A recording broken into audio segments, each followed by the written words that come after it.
வீடியோக்குள்ள போறதுக்கு முன்னாடி சேனலை சப்ஸ்கிரைப் பண்ணுங்க. மறக்காம பக்கத்துல இருக்கிற பெல் பட்டனை பிரஸ் பண்ணுங்க. வாங்க வீடியோக்குள்ள போகலாம்.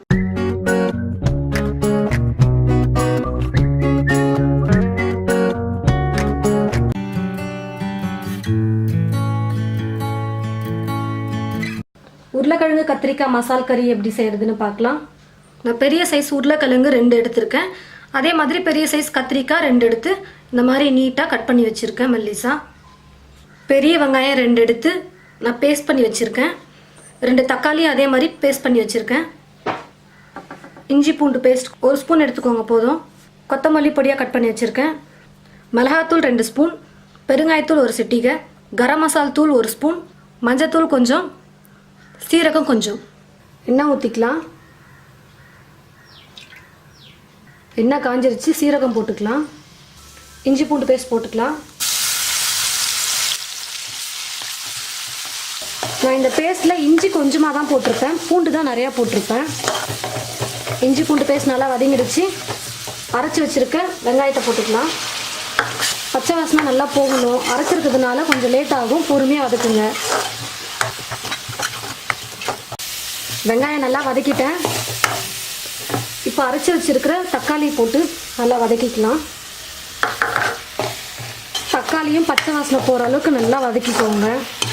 நம்ம எவ்வளோக்கு எவ்வளோ நல்லா வதக்குறோமோ அந்த அளவுக்கு டேஸ்ட்டாக வரும். வெங்காயம் தக்காளி பச்சை வாசனை போகிற அளவுக்கு நல்லா வதக்கிட்டோம். நான் பிளேட்டில் எடுத்து வச்சுருக்க மிளகாத்தூள், மஞ்சள், கறி மசால், பெருங்காயத்தூள் எல்லாத்தையும் போட்டுக்கிறதுல போட்டு நல்லா மிக்ஸ் பண்ணிக்கலாம். இது வதக்கும் போது ஸ்டவ்வை கம்மியில் வச்சு வதக்குங்க. ஃபுல்லாக வச்சு அடி பிடிச்சிக்கும். மசாலாலாம் நல்லா வதங்கிடுச்சு. இப்போ நம்ம கட் பண்ணி வச்சுருக்க உருளைக்கிழங்கு கத்திரிக்காவை போட்டுக்கலாம். நம்ம குழம்புல போடுற வரைக்கும் உருளைக்கிழங்கு கத்திரிக்காவை தண்ணியிலே இருக்கணும், இல்லைனா கலர் மாறிடும். எப்போவுமே என்ன செய்கிறதா இருந்தாலும் உருளைக்கிழங்கு கத்திரிக்காய் செய்கிறப்போ தண்ணியில் போட்டு வைங்க. செய்கிற வரைக்கும் செய்யும் போது எடுத்து போட்டுக்கோங்க. மசாலா காயில் நல்லா படுற மாதிரி நல்லா மிக்ஸ் பண்ணிக்கலாம்.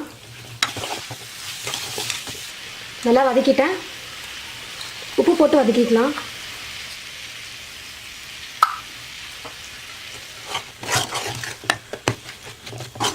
நான் ஸ்டவ் ஃபுல்லாக கம்மி பண்ணிட்டேன்.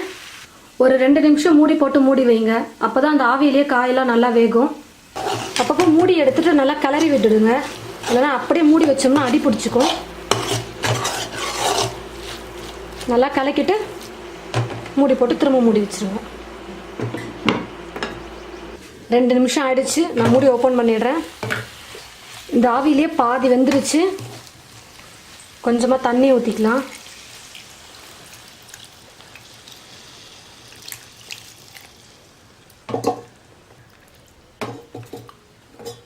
கொதிச்சு வரும்போது நல்லா கட்டியாக வந்துடும்.